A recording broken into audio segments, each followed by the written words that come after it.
Welcome everyone to the Stockbridge Library Museum and Archives. Very happy to have you here this afternoon.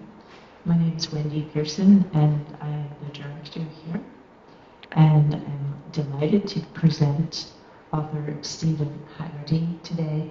He'll be talking to us about his book, Norman Rockwell's Models in and Out of the Studio. Most of this book does focus on Rockwell's models from Vermont. However, we will hear about a few models right here in Stockbridge. Stephen is a graduate of the University of South Carolina School of Journalism. He's written a couple of books of fiction, one of which he has here today that I've heard a rumor maybe there'll be a prize. Oh, yes. But I'll tell you all about that later. And in addition to his career as a journalist and author, he's also a master carpenter, so very versatile man. Please join me in welcoming Stephen. Okay. Thank you very much, and thanks everybody for coming. Really appreciate it, and rainy day out there. So Norman Rockwell, as probably most of you know, lived here. He also lived in New Rochelle, New York. That's where I happen to work now, just coincidentally. And last year I met a guy who was 92 years old, and he said, I remember Norman walking around New Rochelle. And then he moved to Vermont, and then to Stockbridge. It's almost like he had three different lives, in a way. He had a different wife in each place. Well, the first two, unfortunately, died fairly young. And he had his sons in Vermont, and his paintings are different in each place. Can you hear through this? Okay. Too close to the speaker. Too close to the, okay. Well, now it's on? Okay, well, she comes back, we can put the battery back, so I'll go without it. Okay, so since 1917, Norman Rockwell's been a favorite illustrator of many American people. He did over 4,000 illustrations, and some of them are advertisements. Sometimes the advertisements are as good as the regular paintings. And each painting represents American culture. The fellow who read my audiobook on tape, he didn't know all that much about Rockwell, and he said what was interesting was each model is like a slice of American history. And I found that to be true. So I include in the book some about American history. Today's presentation is about how important it was for Norman to find the right model. He went all out to find them. And the first slide, when you're ready. Multitasking. Yeah. Yes, a lot of people don't realize that they're real people in these paintings. And so where did he find these people? Okay. And the first question I ask, even though some people already know, he used real people, just who were they? And next slide. And I'll get back to that. So first a bit of how I came to know many of Norman Rockwell's models. This is our house in West Sandgate, Vermont, and that's about an hour and a half from here, just down the road from Norman's former studio in West Arlington, Vermont. And this house is on property that was a grant from the King of England. King George, in his benevolence, gave out big grants, sometimes a few thousand or more acres. And over the years, they got whittled down to, when we were there was an active dairy farm up the road, and he had 300 acres. And it's still very rural. It was actually like growing up in the 1800s, because all the old barns were there, and pretty much, everything was the same. Okay. And there's our old cow barn. You can see the gnarly locust trees, and at night it's kind of almost a little enchanting, that area. Okay. So as children, my brothers, sister and I, my sister sitting up front, we began working on a farm, when we were about that age, because there were no other kids around, so the farmer had help, even small boys. Maybe I was a year or two older, not much. And we used to chase the cows down from the mountains on rainy days like this. They didn't want to come down, And so we began working in a barn very close to Norman's house, about a mile away.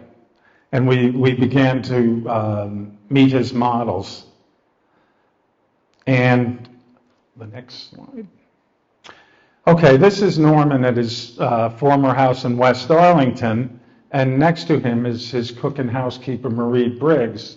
When I worked on the farm in Arlington, coincidentally, she also cooked for us. She was one of these really special church ladies who helped out people in the town when there was a coffee hour at church, or at Old Homes Day, she would bake and bring a lot of food. Just, one of those saints around town. And yes, so she would prepare us meals. It was all like organic, homegrown meats and vegetables, and it was really a treat. Okay. And this is my first book called Cows in the Fog, and a Rockwell model named Don Tracty Jr. Read my book, and he found it to be authentic Vermont. So he said, why don't you write a book about the Rockwell models? And which I did. And Don, to this day, he still organizes Vermont Norman Rockwell reunions. He's spoken at the museum a number of times. He owned a painting called Breaking Home Ties that was lost for a year. I don't know if some people probably know the story, and his father hid it behind a false wall, and after his father died, they found it, and it created a big media event, and it was sold at Sotheby's for $16 million. So Don now has a lot of time to do philanthropy work in Arlington, which he does a lot. So this is my book, Norman Rockwell's Models, In and Out of the Studio, and the publisher is Roman and Littlefield. It took about 4 years of all my spare time. Since I also work in construction, now I'm doing mostly supervising. I'd go home, work on it, and spend 15 hours on the weekend, stopping when I knew if I didn't stop, I'd get up in the morning and be all bleary-eyed and didn't want to go to work that way. Maybe sometimes I did. So I ended up getting a nice review in Publishers Weekly and had the privilege of being on an NPR affiliate. That was a lot of fun. So the audio book, I got very fortunate because after Blackstone Audiobooks, the Blackstone Library, we signed a contract for them to do the audio book. This fellow there is one of their readers. He's also a sound engineer, and he picked it out. He said he sent me an email, and he said, if you don't want me to read it for Blackstone, don't worry, I won't be insulted. Don't worry about it. And I was like, of course I want you to read it. Grover Gardner, he was named Publishers Weekly Narrator of the Year and one of the top 100 voices of the century. So I call it a stroke of good fortune. He really did a nice job. He took my book to a new level, and that was really great. So the audio book is also available. Okay. And just a commercial here. I'm on, my website is sthaggerty.com. There's a lot of information about the book, how I did it, and there's more pictures of people and places that Norman found models.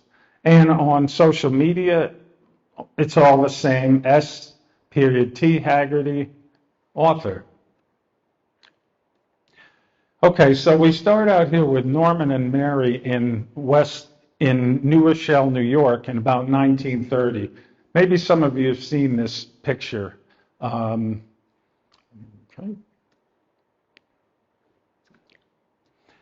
Now, Jarvis Rockwell, I don't know if anybody here knows Jarvis. He did live in Stockbridge for a long time. Norman's son, he's a real character. He's a lot of fun.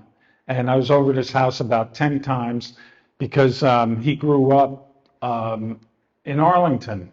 That was the first place he lived. Well, the first place he lived was New Rochelle, and then when they moved to Arlington, he lived there throughout his childhood. So Jarvis gave me his family's photo album, probably like a quarter of it, and said, "Here, take it." And so some of these pictures have never been seen before. However, his niece gave me a call and said, you should give it back to the family. So, I gave it back. But anyway, he gave me permission to use all these photos. So in about 1933, you see Norman on the right, his wife, Mary, and that's Norman's mother, Nancy. And on the left is Jarvis Rockwell, who I'll be talking about. On the right is Thomas Rockwell. Jarvis is 91 now. I call him 91 years young. And Tom is 90. And they're both wonderful people. Okay. And there's Norman at his house in New Rochelle. And that's little Jarvis in about 1933. And there's Norman also in New Rochelle with his dog Raleigh. Figure that's a couple years later because, the dog is bigger. And now, in 1938, Norman and Mary bought this house in West Arlington, Vermont. As you can see, it's a rural area. His closest neighbor was a half a mile away. And on the right, the lowest building is his studio, which burned down in 1943.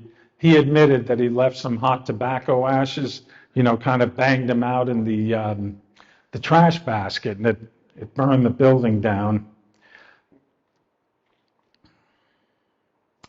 Okay.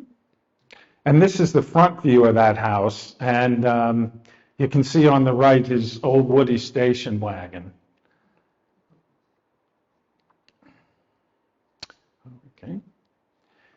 Okay, and then in this picture, you see Norman there on the right. He wore bow ties to special events there, and one of his neighbors said Norman looked quite dapper.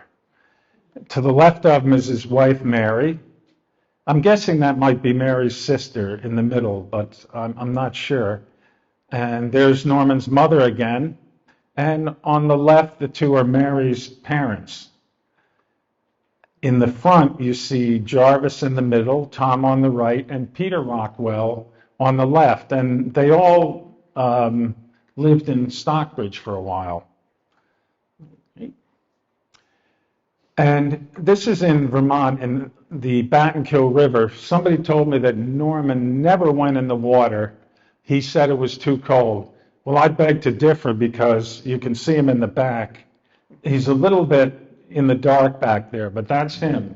And that water's pretty cold, so you give him credit for that. And that's Jarvis and Tom. The little girl, I don't know who she is. And in West Arlington now, Norman's former studio is called Rockwell's Retreat. It's a bed and breakfast. In the back to the right is his studio, and it's a wonderful place to stay. I stayed in there for a couple days, and it was really nice. That house was built in 1792. It's a colonial. And where Norman got his models from was maybe 2 miles this way and 2 miles this way. So everybody knew each other. And that's how when I got there, I knew his models because it's such a small town, everybody knew each other. And there's the studio, about 1945. It really looks exactly the same. There's no difference. And behind it is Old Spruce Mountain. It's a very scenic spot. Okay. Now there's Norman in West Arlington. You can see him at the easel. But look at this jacket. He gave away his starched white shirts and his cufflinks and all. He gave Mary, his wife, gave his shirts to the kids. And the girls used to wear them around knotted at the waist. One of them told me she was so proud of it, she wore it almost till it wore out. Down in front is Butch, his Springer Spaniel. He's in a number of paintings. And there's his wife, Mary. And this fellow Jarvis brought from Korea during the Korean War. He sponsored him in the United States, and he became a citizen. And there's Peter Rockwell, who died 2 years ago. I met with him and interviewed him. He was sort of the spokesman for the Rockwell family. Okay. And so this is the West Arlington Green. If you were standing on the front stoop of Norman's former home, this is what you would see: the 1802 church and the dance pavilion. Now, Norman loved to square dance. That was his thing. He was a founding member of the Bonnie Briar Country Club in Larchmont, New York. Does anybody know Larchmont or Chappaqua and these places? They're very fancy places. And he clinked glasses with the best of them. Even heard F. Scott Fitzgerald sing Old Lang Syne one time after they had a few. So anyway, he liked square dancing there. The only thing his son Jarvis said was that he was afraid that the husky country women were going to swing him off his feet. And I said, Jarvis, are you kidding me? He said, no, my father was afraid of that. Oh, and by the way, that jacket Norman was wearing that was all beat up, Jarvis said during his teens when he wore that thing, it was really embarrassing for his father to go around wearing that jacket that was falling apart. But anybody who knows much about Norman knows that he was very humble and he didn't really like publicity. He liked speaking for small groups, and he liked the fan letters he got, but he didn't, really like to be the center of attraction in a big way. So this was his humble place. And there's the covered bridge, which is still there, looks exactly the same. And that's where the Rockwell kids swam. And as kids, we swam in there too, swam there all summer, and we made friends with the country boys and girls. And it was a great time there. And next. And one of the things we used to do is jump off the roof. That's my brother Joe. You got out through this window somehow, and we grab onto this and pull ourselves up. And Tom Rockwell and Jarvis used to jump out the window, and they enjoyed it too. Can't do it anymore because the water, a storm filled in the deepest part, which was 8 feet, filled it in with gravel. So it's no longer good to jump off the roof, and which is a shame. That was a lot of fun. Well, a funny story. There was a constable who lived almost within eyesight of the bridge, and one time he came down, and my mother was standing there. He said, "No more jumping off the bridge. That's it. No more, ever." And my brother was up on the roof, and my mother said, "Well, how do you expect him to get down?" Jump. Okay. And this is a nice scene during the winter. Norman's house here. And this house here was the Edgerton's home. And 4 generations of Edgertons are in Norman Rockwell paintings. Buddy Edgerton was Norman's favorite Boy Scout model. So he was called the Scout who was never a Scout. Okay. And then back to the theme, authentic models, authentic paintings. So Norman used real people, again, not professional models. He got to know everybody in town. And the reason why I call him Norman is when I interviewed 25 models, not a one of them called him Rockwell or Mr. Rockwell. They all called him Norman, and they said he used to insist, "Call me Norman," even the kids, because he wanted to get on the same plane when he did the painting. So that's why I call him that, because they told me, "Don't call him Rockwell." Okay, so around town, like he did in Stockbridge, he studied people's attributes, expressions, emotions. So if he was doing like a spirited little boy, he knew where to find one. He wasn't going to find the top science student. He was going to find the kid who was sort of a pain in the butt and, very spirited. And he cataloged them in his mind or on paper. He was always on the lookout for people, no matter where he was. And sometimes people got annoyed. They said, who's that guy staring at me? And he almost got clocked a couple times. And that's true. So he went to great pains to find the right model. And sometimes he used 3 or 4. What would happen in Arlington, and I'm sure in Stockbridge too, somebody would model and say, I'm going to be on the cover of the Saturday Evening Post. And then it would come out and it would be somebody else. And, the person was really disappointed. That happened a bunch of times there. So you didn't really know if you were going to be on the magazine cover or not. So these people, as I said, again, they're all real people. This is the housekeeper, Mrs. Wheaton, in 1943. She was an old-time Vermont lady. Now, this, I'm told, is not her husband. And the reason is, I did a lot of research as I was writing. This man, her husband, was nerve gassed in World War II, so he was pretty much incapacitated. So they used somebody else. Now here, this is Shirley Hoisington, Billy Hoisington's sister, and the way I knew the Hoisingtons was from renting from them in Bennington, Vermont. Billy's wife, Kathy, owned a real estate business there. She's still there. I don't know if she's still running it.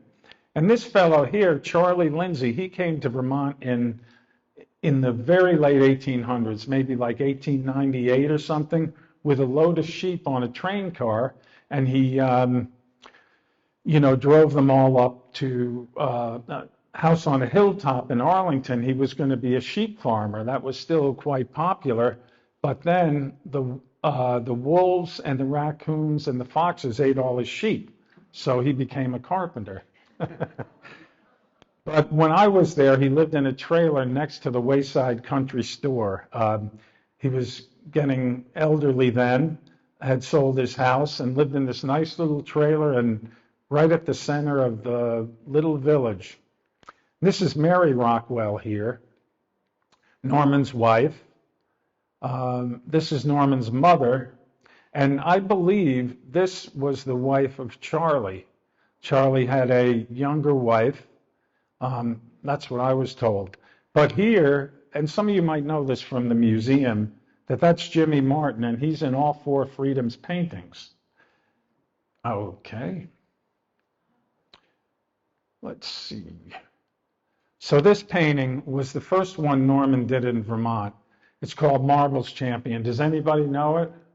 Seen it? It's really one of my favorite. I just love the colors and the marbles and the fact that the boy has lost all his marbles. And that's Jarvis Rockwell right there. Again, I'll talk about him a bit because I've spent a lot of time with him. And he thinks that his father didn't think he was a good model. And I say he's in more of the real known paintings than anybody, the ones you would say they're best known. And so he's lost his marbles, and Ruthie has won them all. And she told me that in real life she was a marbles champion. Marbles in the 1940s, the 30s and 40s was the biggest game in schoolyards. The kids would rush out during recess and play marbles, draw a big circle, and then there were more rules than you'd think. But the real objective was to knock the other person's marble out of the circle, and which she's knocked them all out and about to win. Okay. Who's the guy in the strip shirt? Oh, Okay, so his name was Winston Salter, and in Arlington, when I was a kid, still there was a store called Salter's IGA, and Winston was the son of the owner. But unfortunately, Winston became a pilot in the Korean War, and he survived that. But in an air show in Maryland in something like 1953, his plane malfunctioned and he died tragically. Okay. And here's Jarvis. We just saw him, but here's him at the Battenkill River, right the same spot where we saw Norman sitting in the water. And that was their fun for the summer, was to, catch critters and play in the river and swim and so forth. So there's Ruthie. I'm going to turn the page.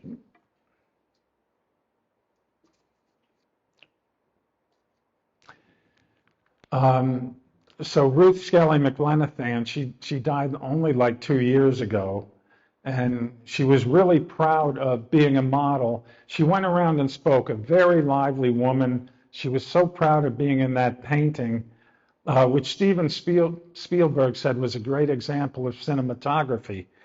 So she went around until the year before she died, speaking at events as the marbles champion. And just a lively woman, great speaker. And there's, of course, me and Ruth there. Okay. And there she is. So Ruth became a dressmaker in Cambridge, New York. She made wedding dresses and graduation dresses. And somebody Facebooked me and said she had one of her dresses and it was absolutely wonderful. Okay. Now, this one is especially dear to me because that's Floyd Bentley. And remember Norman's cook and housekeeper, Marie Briggs. She was his cousin. So when I worked on the dairy farm, we had lunch at Floyd's house, probably 3 or 4 times a week. As anybody knows, you can't make hay on a rainy day. So I think it ended up being like 3 or 4 days a week. And Floyd would always be there. That is a real rendition of him. That's how he looked.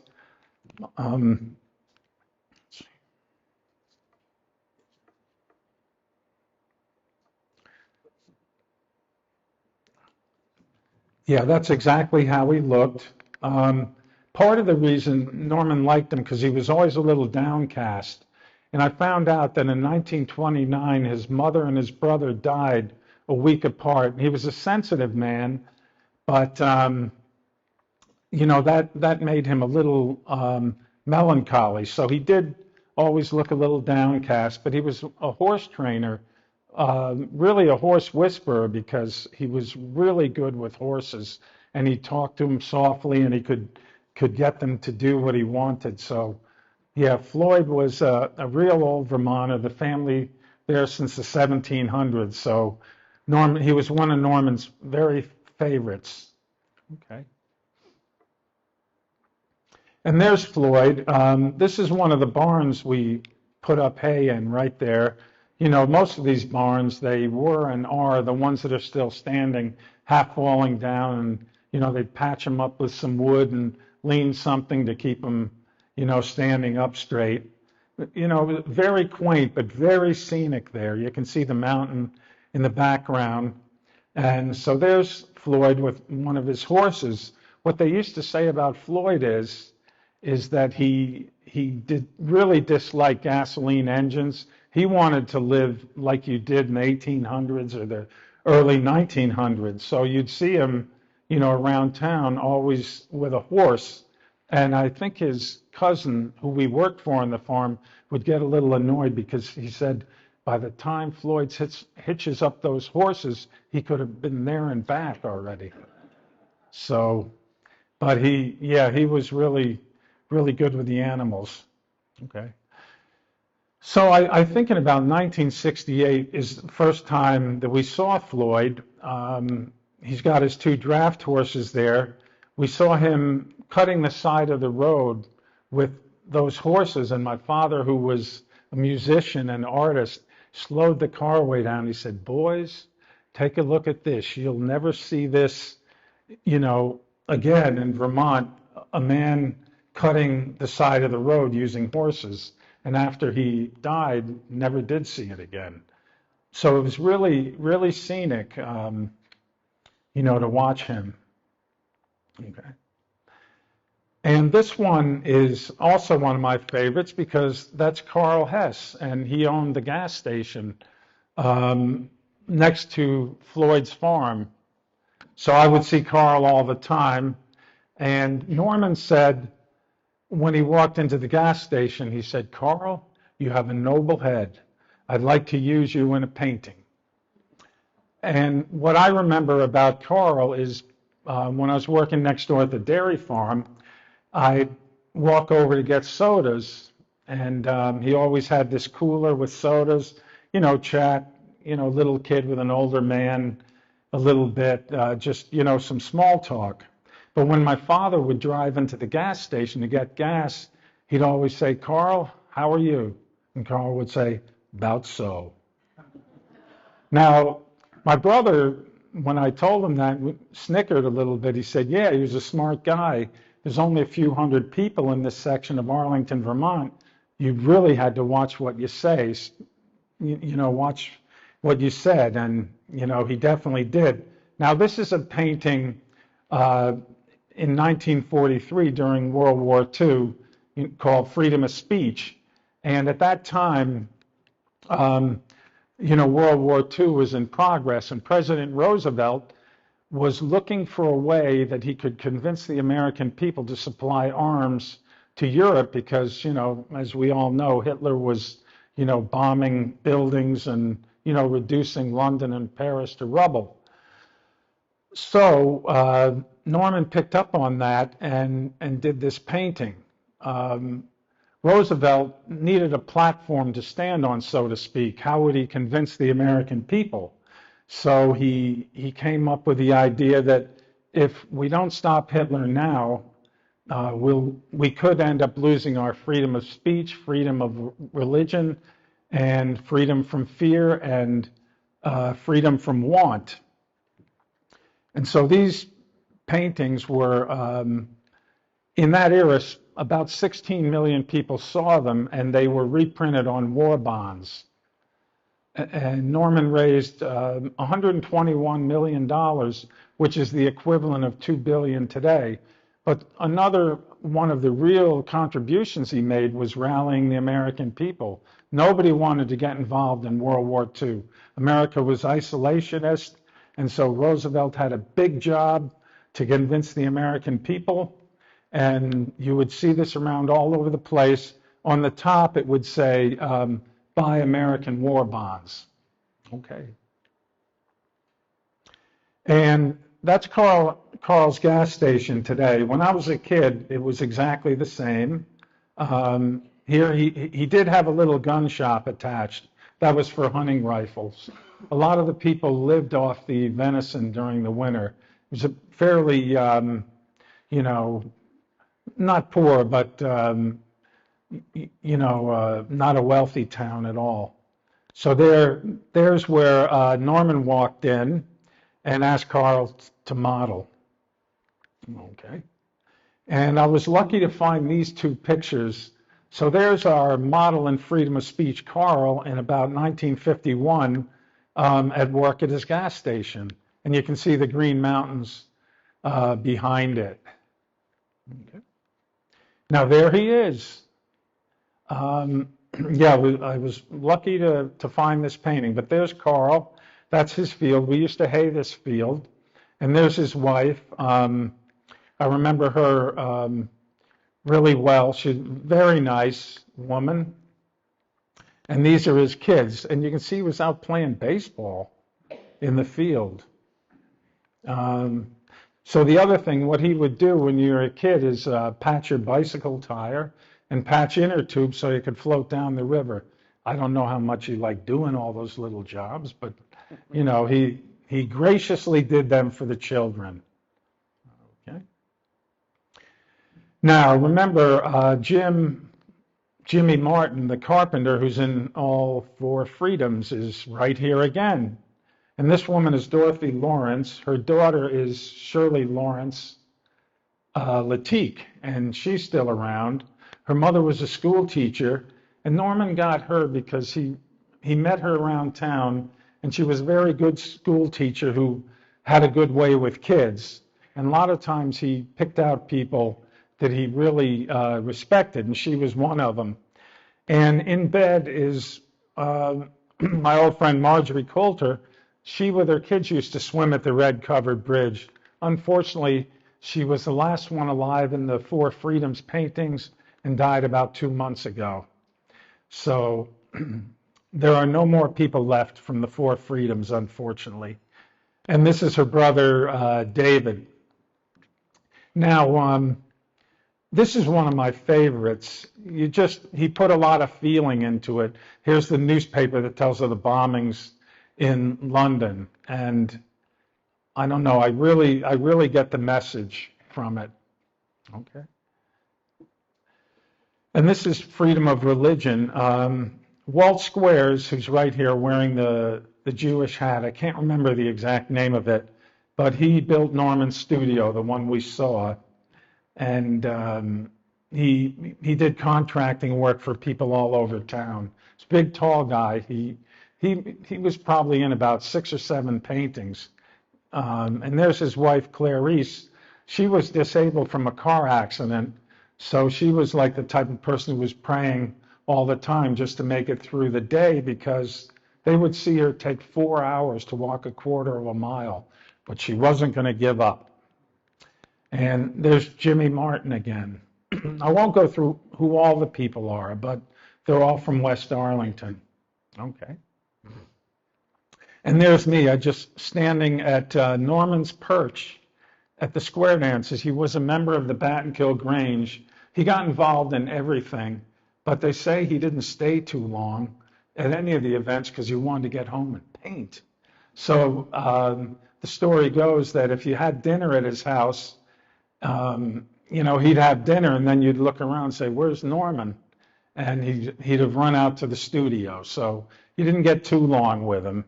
But anyway, he would stand here and collect tickets. So the dances were in the Grange Hall. He'd stand there and collect tickets and always be on the lookout for models. Does anybody know his Willie Gillis series of paintings?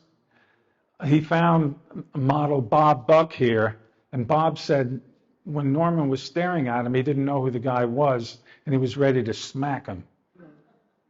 So... Oh, and for this fellow here, Norman met him at that square dance. It's a funny story because Dwayne was an 18-year-old kid from the woods of Vermont, and he was kind of gruff and all. And he was on leave from Camp Lejeune. He had just finished boot camp and was about to be shipped to the island of Guam to fight against the Japanese there, and he was really nervous that night because he was going to be leaving soon, and he caught Norman staring at him, and Norman finally walked up to him and said, "Would you like to pose for a painting?" And he said, "I ain't posing for no old coot of an artist." And Norman said, "Come on." He said, "No, I ain't posing." So Dwayne walked over and talked to his sister at the square dance. And he told her, "This guy's staring at me. He wants me to model in the studio." He's thinking it's going to be like Auguste Renoir or something. And so his sister said, "You know who that is? That's Norman Rockwell, the famous artist." And he says, "I don't care who it is. I ain't modeling for any old coot." And I have in my book the story of how his mother finally got him to model. Okay. And there's Dwayne. This painting is meant to represent the Battle of Iwo Jima. It came out in 1945 at the end of the war. And so he's holding the Japanese flag. And there is our friend Jarvis Rockwell again, who claims he was not a good model. I think he was. He looks a little nervous. moving his hands around. This is Bob Benedict, who owned this garage. And the funny story about that is when Norman walked into the garage and said, "Bob, I'd like to stage a picture at your garage," Bob said, "Fine." But when Norman went back the next time to scout it again, all this stuff was taken down.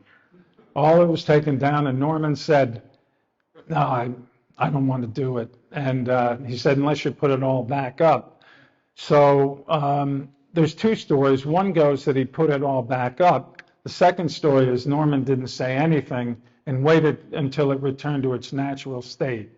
But anyway, it was all put back up, and Norman just really loved the hook, the gaskets here. So that might even be a bottle of wine or something. The scale. You look around, and that's what really makes his paintings. You can keep looking at them and finding details. So this was a post cover, 1945, right at the end of World War II. And in Vermont, they celebrated by banging pots and pans, blowing the horn, just hooting and hollering. There was, you didn't have all the fancy stuff we have today, ways of celebrating. So it was pots and pans and, blowing your horn, and a real celebration. Really, at that time, it brought all the American people together, because if we didn't come together, we'd have been in some deep trouble. Okay, next. And there's Dwayne in his older years with his grandchildren. And his daughter told me that in his last couple of years, he was in a wheelchair, but at events, if it was like a Memorial Day or 4th of July, he would hold on to somebody, pull himself up and salute the flag and sing the national anthem. He had good reason to be happy to be in the United States after what he went through at the Second Battle of Guam, which was really a brutal sort of battle. And the Japanese didn't want to surrender, and the Americans wanted them to surrender, but it fought really to the bitter end. It was a terrible thing. So when he got back to Vermont, he worked for dairy plants and just recovered in the Green Mountains of Vermont. And once he modeled and the painting came out in the Saturday Evening Post on the cover, he loved it. And he always, throughout his life, laughed about the time he called Norman Rockwell an old coot. And this is the big one. Some of you might know. Does anybody know how much Mr. George Lucas paid for this?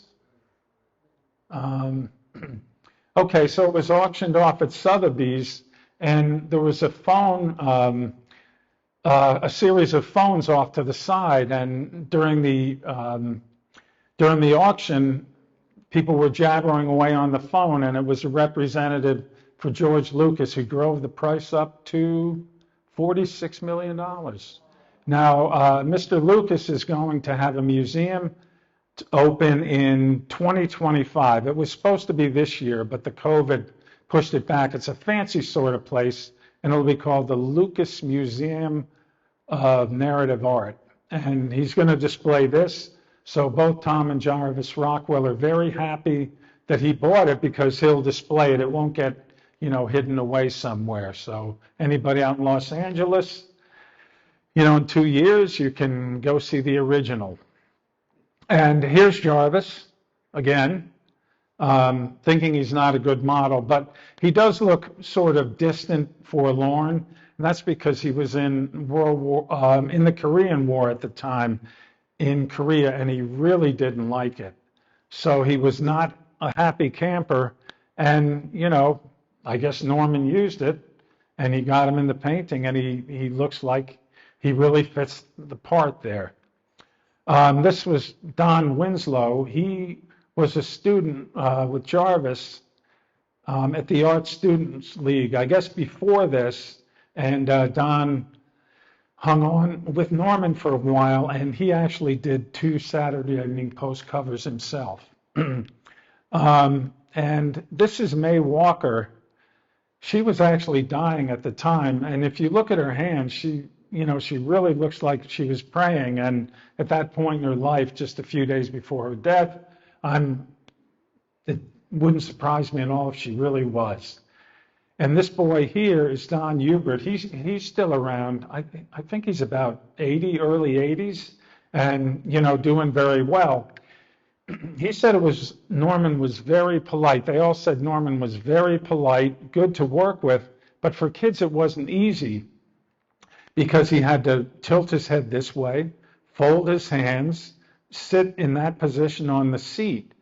But the problem was for him that when he was modeling, he was actually sitting further up on the seat and his legs were dangling and Norman couldn't get him still. So finally Norman's assistant, Gene Pelham, as you can see in the modeling picture, taped his legs together with clear tape so they wouldn't be moving all over the place. But yes, he said that wasn't easy. And right here is Norman's Arlington assistant, Gene Pelham. And Gene was also from New Rochelle, New York, and he worked there for Norman, like 11 or 12 years.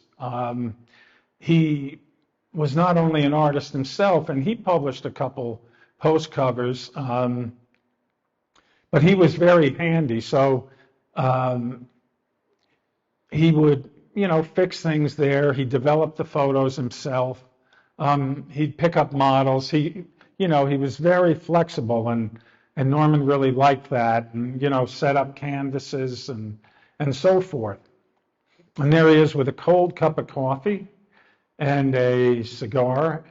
This painting is at a busy train station restaurant.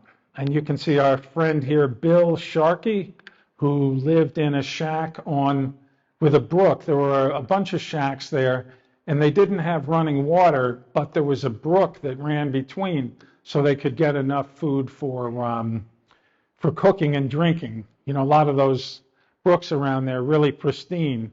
So that was Bill Sharkey there. Norman had another fellow who lived in one of those shacks, but he came in and the odor from him was so strong that Norman told Gene, I can't take this. I mean, I don't like to be like this, but I can't use him. You have to, please, you got to take him out, because Norman's studio was immaculate. There wasn't a piece of clutter around. It was all swept clean, no dust. He even wiped it down with rubbing alcohol to keep it perfectly clean. He liked that because he said he wanted to focus only on the painting he was working on at the moment. And so that's how he operated. And he was a neat fanatic. Okay. And there is Don. About the same time he did the painting, you can see his floppy ears. And that's why Norman picked him out in a classroom in Arlington, Vermont. He would have the kids stand up and walk around the room and observe him. He had sort of the key to the town, the factories, the schools, again, the dances, everything. Norman was all over the place, and boy, he really liked those ears. And there's Don and I a couple of years ago at the Rockwell Museum. Okay. Now here's our friend Jarvis, last month, in fact, at 91, I guess 91 and a half, still sharp as can be. And he likes my book. He held it up, and I'm happy. And he took a picture, and that one got 600 likes on Facebook. It's funny, you start sometimes thinking when you do this sort of things, how many likes can I get out of that picture?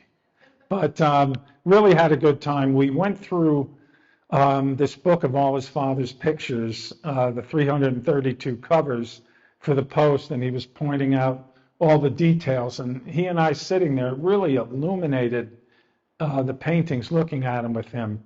And he loves to laugh, and he's a very lively guy. It's amazing at his age. So, okay, now I have two books of my Cows in the Fog, Poetry and Stories to Give Away. Does anybody know who was a male model that appeared in paintings in New Rochelle, West Arlington, and Stockbridge? I don't know if I have to start giving hints. Okay, I said the person lived in Stockbridge. No, not that I know of. But you're close. Not Jarvis. Okay.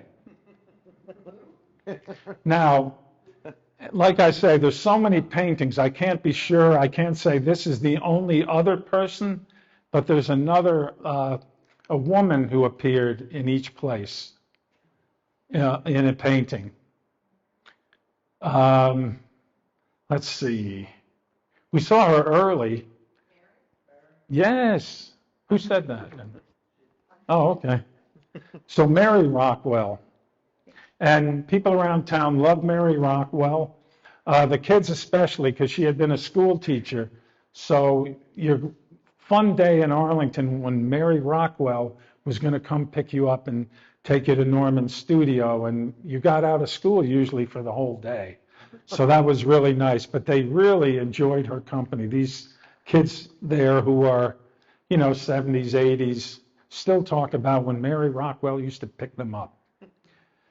Okay, next. So here is Tom Rockwell in 1936, New Rochelle. And like I say, the paintings in each place were different. There is a white background, no props in the background or anything. This is one of those you look at for a moment and you say, what's going on here?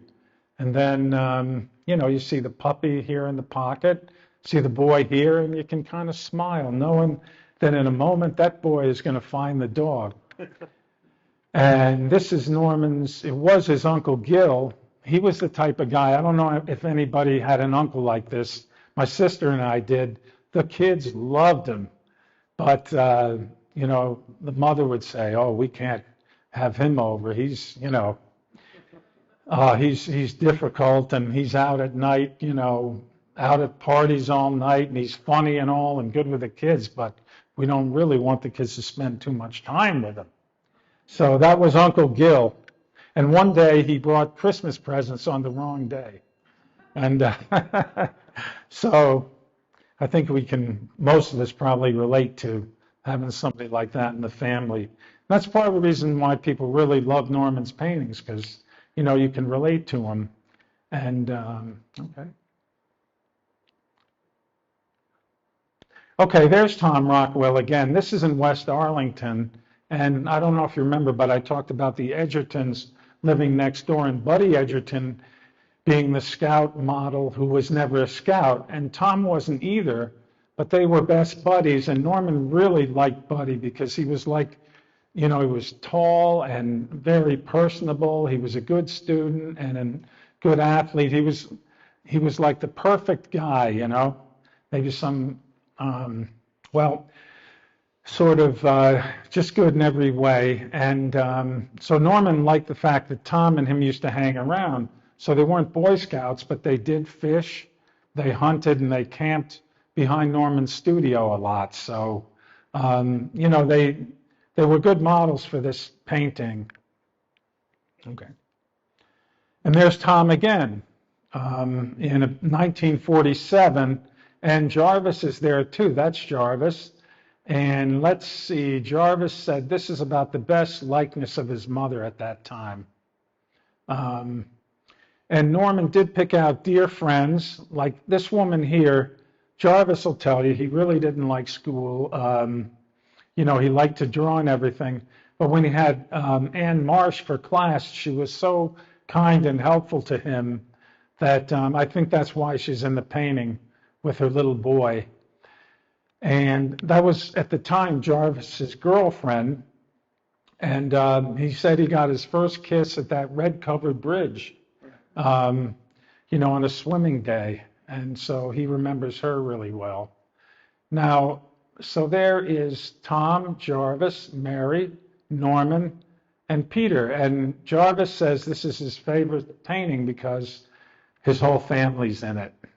And who do we have here? Grandma Moses, the inspiration for Granny on the Beverly Hillbillies. When I did my research, I learned that, and really interesting. But they became friends, her and Norman.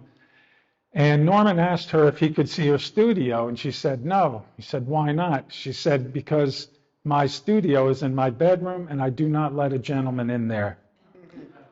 And the way her paintings became famous was that a museum in Paris started buying them up.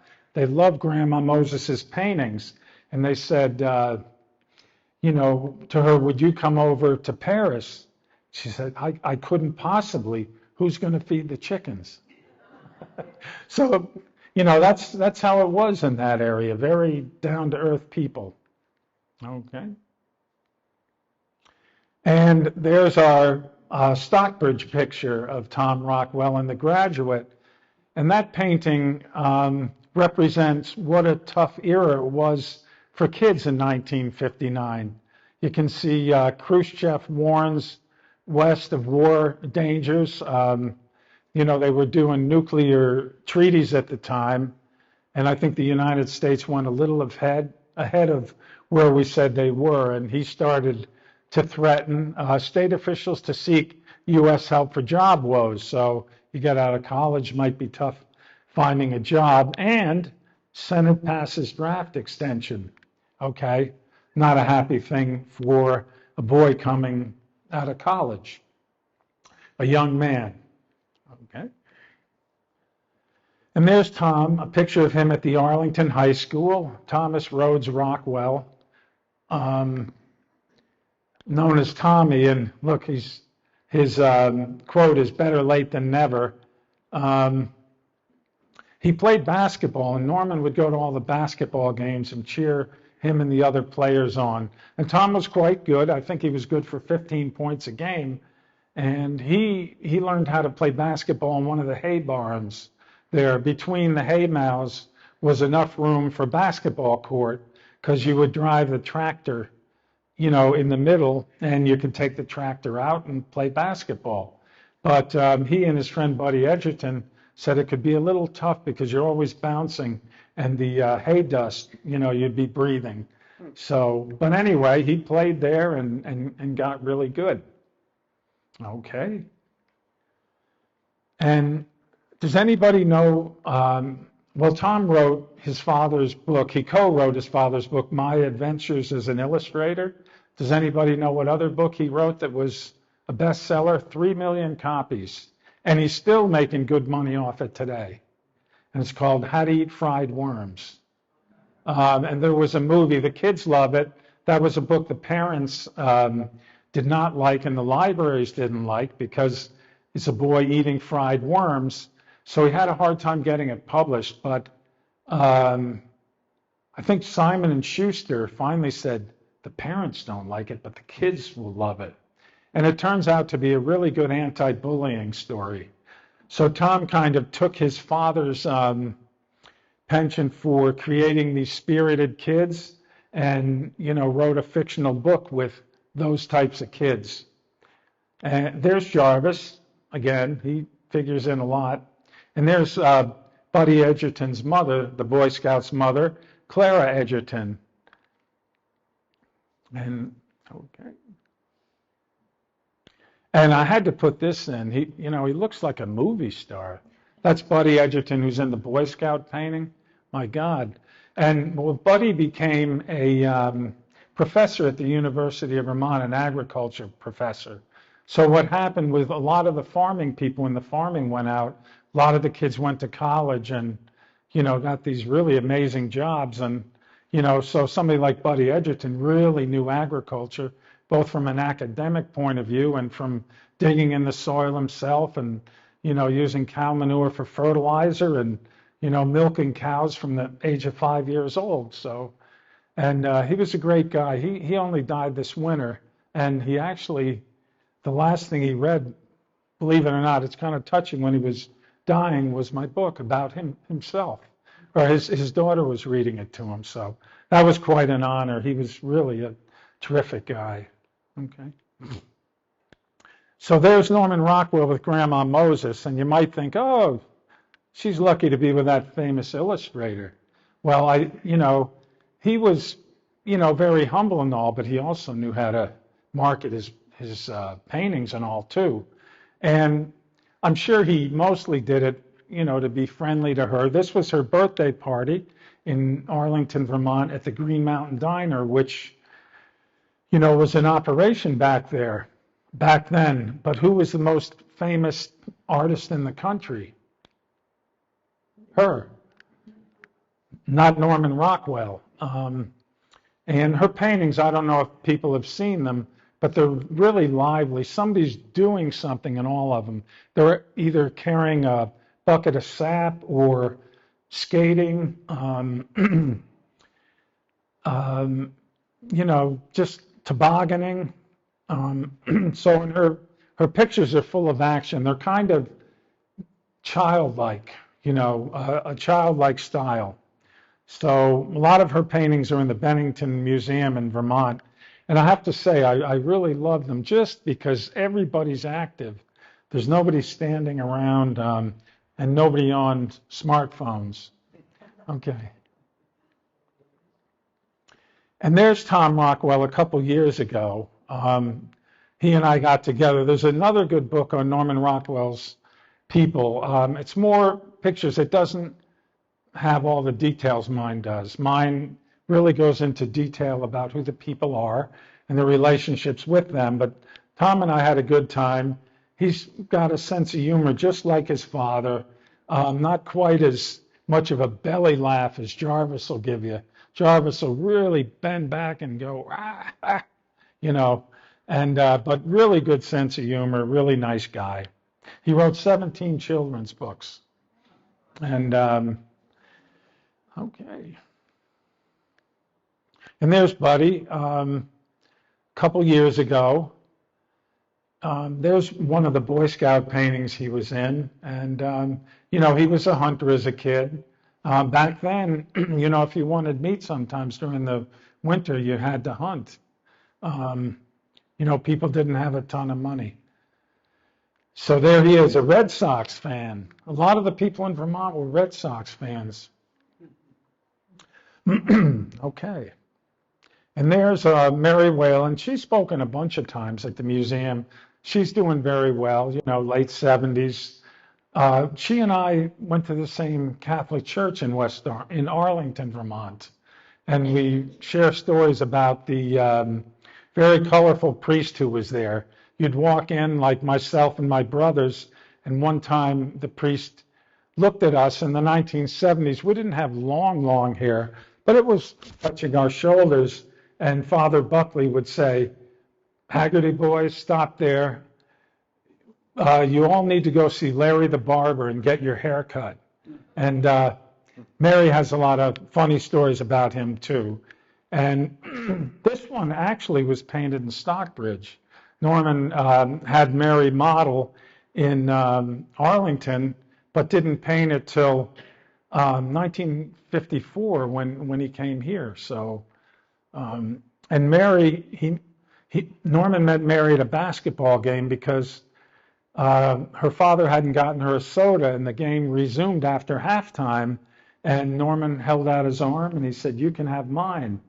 And then, he asked the family if she could model, and she did. Her mother would bring her to the studio, and she and Norman became good friends. Well, he was friends with the whole family because Mary's father was the real estate lawyer there for our family and the Rockwells and everybody else, because back then, believe it or not, there was only one lawyer in town.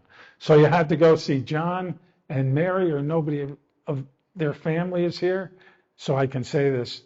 Somebody told me, yeah, John was a good lawyer, but it took a long time. He was a busy guy. And so, yeah, this is, one with really strong feeling. You can see the look on her face, wondering if she's beautiful or not. But what happened, the way that expression came about, she told me, was that Norman told her, you know, you're sitting there, you're wondering if you're beautiful or not. He would always tell them the story of the painting they were in. And Mary could really care less at that point in her life if she was beautiful or not. She wanted to be a great skier. So when he was talking with her, that's what she was thinking about. So then after a while, she got worried. You know, I don't know if I'm going to be able to give him the look he wants. And she went like this. And that's how he got the look he wanted. She was afraid that she wouldn't be able to give him a good expression. And a couple of years ago, we went back to Norman's studio, and I got a photographer to take this picture of the girl at the mirror 60 years later. And there is Mary Whalen Leonard. Okay. And there's she and I. Really, she's a wonderful woman. Now, the thing Norman liked about her is he could get a bunch of different expressions out of her. When Norman was in New Rochelle, he used professional models, and he said that they were stiff a lot of the time. But when he moved to Vermont, and it was like a treasure trove of faces, and people weren't like marketing and business people, weren't like big salespeople. They showed their feelings on their faces. So if he said something sad, they'd usually get a sad expression. If he was talking about something that was really jubilant, they'd smile. Just very quick reactions, sort of like Chevy Chase, expression changing all the time. So he said of Mary that if he needed to, he could have had her eyebrows jump off her head. And in the book, I talk about how much Mary really loved him. She said she had a crush on him, probably like a fatherly thing. But so she was really down when he moved to Stockbridge, because they were gonna act in a play together. And but the thing she really liked about him the most was he was the director, and as happens in acting, a good director can bring emotions out of people they don't even know they have. So when she was posing and all, she was also learning about herself and her own emotions.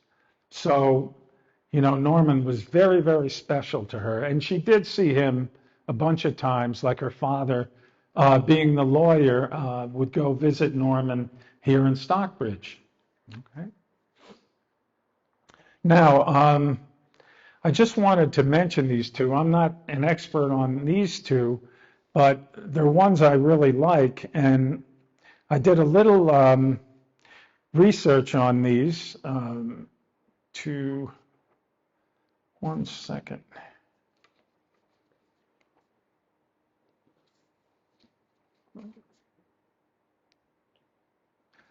Okay, well, I remember well enough. The tall fellow was a professional basketball player for 2 years, actually. He lived here in Stockbridge. I think Joe Mahoney. And, Norman found him around town, and that was his fiancée at the time. And the fellow sitting in the chair was Mr. Brahman, and his wife had just died. So again, Norman's looking for a certain feeling, and he gets this, poor fellow's wife has just died, to sit there. And, but in the painting, he's really like an old guy looking and saying, oh, another couple getting married, what are they in for? Which sometimes you think that way, but not all the time. Okay, and the next one. This painting is so well known. I always think that the painting people know the most is the Thanksgiving, Freedom from Want. But it turns out when I tell people about my book, I give little elevator pitches. Publisher told me you got to do these 30-second pitches or a minute, tell people about your book. And so I ask people, do you know Norman Rockwell's paintings? And most people do. If it's anybody like over 30, they always know. And sometimes younger people, I show them a painting, and they've seen it. This one people mention a lot. It's a very popular one, 1958. And the thing that the police officer, Mr. Clemens, liked about it is that it shows that police officers are really out there to help people. And that's the message behind the painting. And the little boy, Eddie Locke, is still around. I think he still speaks at the museum from time to time. But you can see the details, the red of the pack there. In the chairs, you can see the reflection of the building behind it. So, you look at around at all the details, like the radio, the old radio up top, and special today. So he really worked hard to put some, really nice details in it. Okay.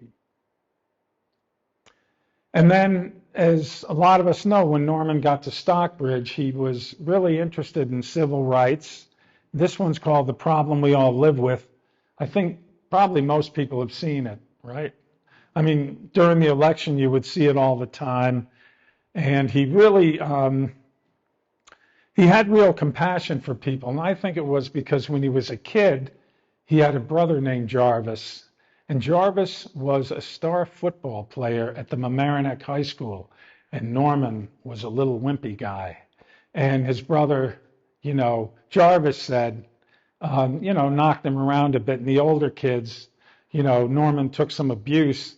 And, so he was down a lot as a kid, until he started drawing.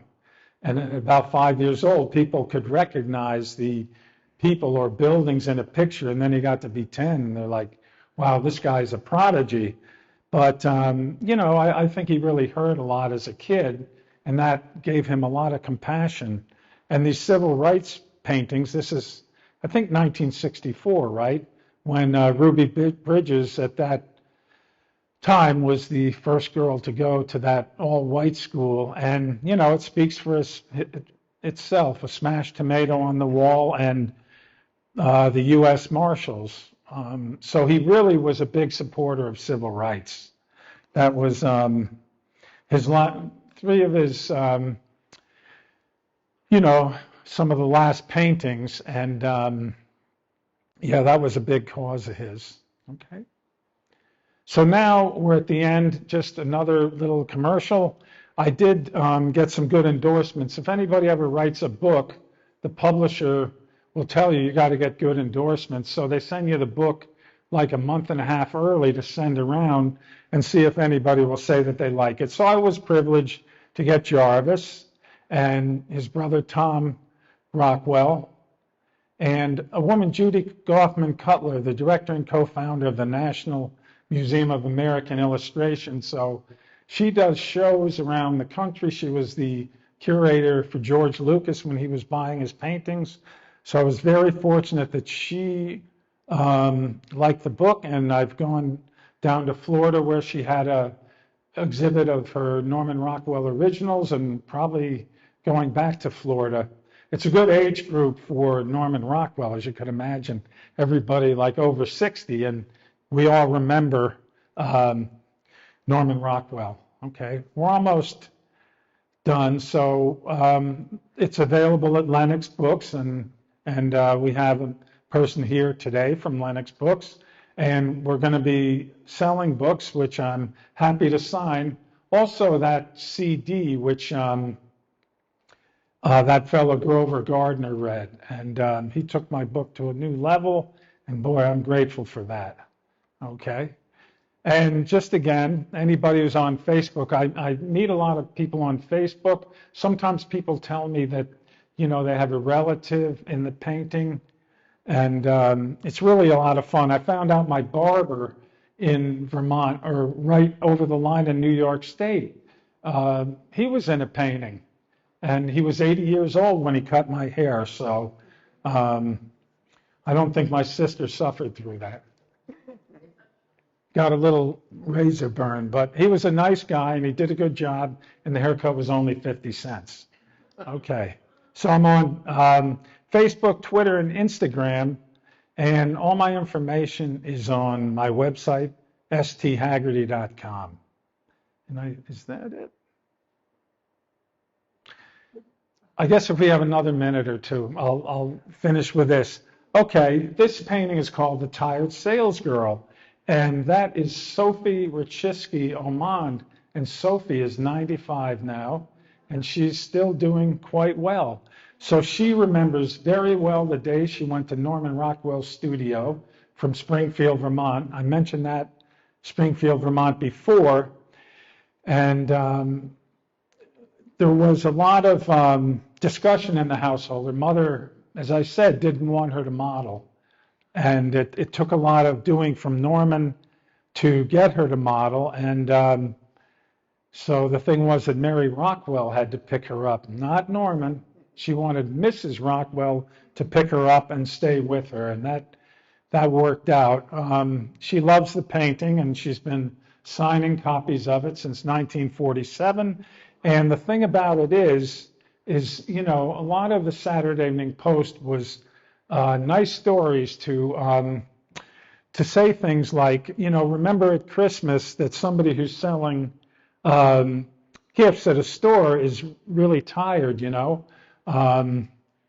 That was a really busy time in the country because after World War II, you know, the war machine had really been cranking and people really working, and they thought we might have a recession afterwards, but no, business really picked up. And so, you know, people were buying a lot of stuff. So if you go into a department store at Christmas, be nice to the tired salesgirl. Okay, and there's Sophie and I. That's a couple years ago, and she actually kept a diary at 19 years old of the day she went to model at Norman Rockwell's studio in West Arlington. And there she is, probably, you know, right about that age. And she had signed up to be a nun, so she actually went to a nunnery. And after a while, they said she didn't have the prerequisite focus to be a nun. And the next year she got married. So, and that's it. So,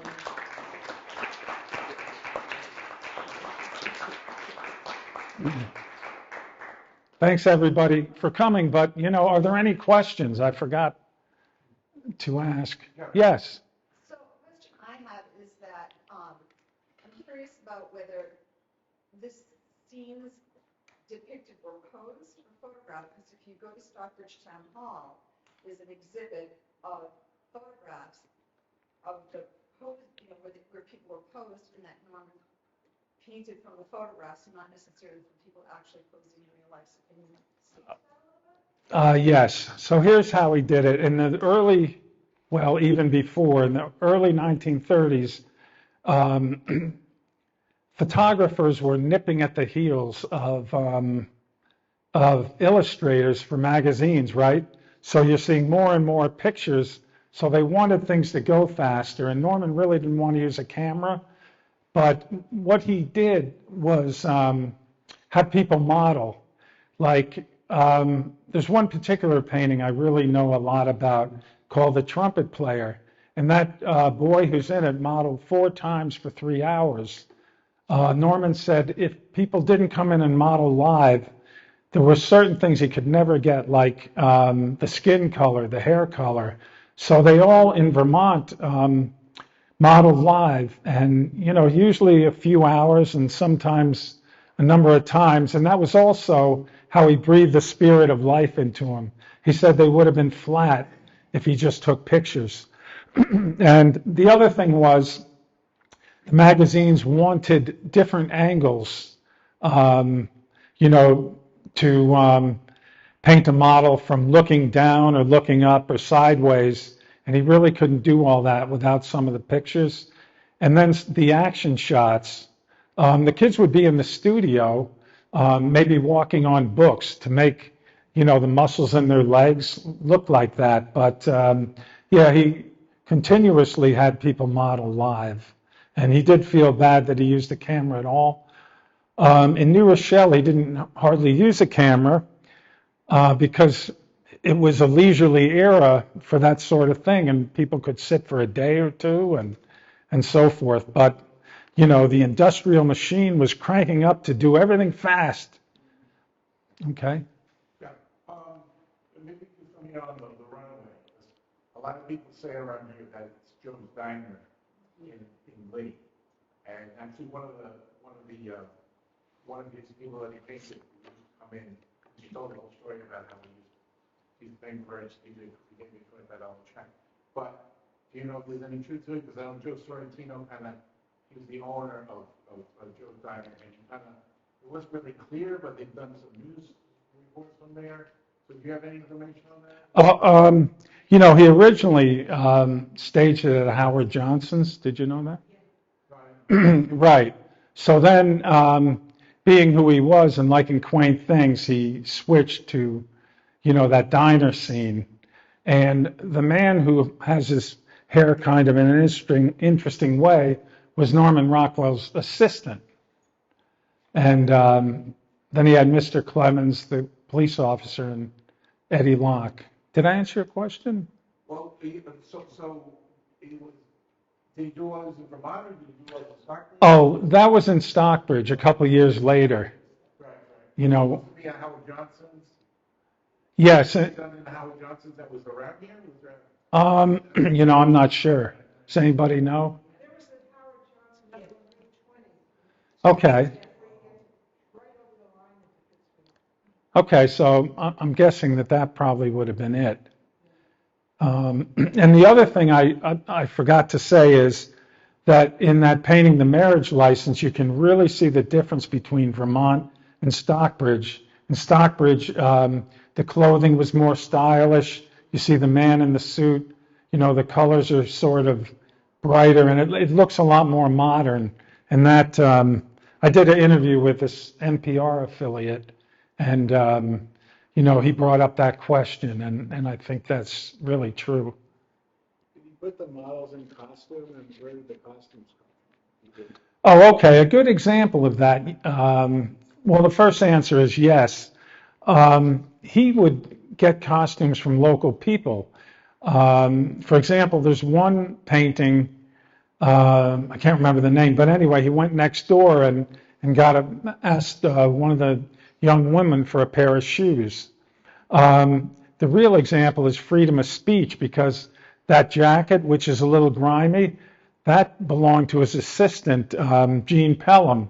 So when they were doing the painting, Norman said, he's got to be wearing a jacket and so forth. And Gene said, I got one. So he ran home and got the jacket. That was Gene's jacket. And that's now in the Rockwell Museum, because Gene's son, Tom, about the year 2000, the jacket was still hanging in his garage. Gene used it for yard work, and that's why it was so grimy. And so Tom got in touch with the library and said, would you like it?